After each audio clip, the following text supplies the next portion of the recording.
Fazla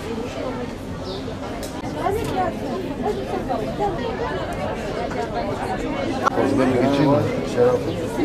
Evde vardı. Aynen zaten öğrencimiz yapmıştı.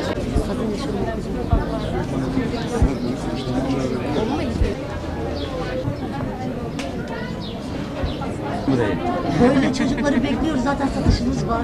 Böyle satış yapıyoruz. Kadın Yaşam Merkezi'nde usta öğretici olarak çalışıyorum. Yaptığımız ürünleri burada sunuyoruz. Amigurumi çok organik bir ürün olduğu için çocuklar için özellikle yapıyoruz. Makinede istendiği kadar yıkansın, hiçbir şekilde zarar görmüyor. İstedikleri kadar ağızlarına koyabilirler. Hiçbir şekilde bir zararı olmuyor. O yüzden amigurumiyi çok öneriyoruz ve çok satışımız oluyor bu yüzden. Çok fazla talep alıyoruz. Ondan seccadelerimiz var. Seccade yapıyoruz. Havlularımız var. Genç kızların çeyizlerini hazırlıyoruz.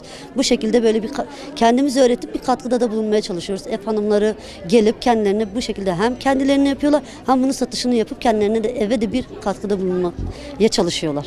Evet. Bu şekilde kaç öğrenciniz var? Kendi ailesinin geçimini sağlayan? Şu an toplamda 18 öğrencim var. Kendi ailesine katkıda bulunan öğrenci sayımız 8 tane öğrencimiz var.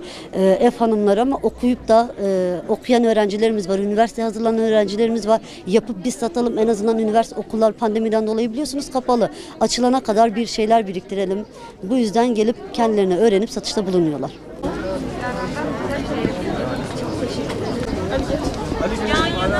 Şöyle gel tamam. Gelin şöyle yani. Gel şöyle tamam.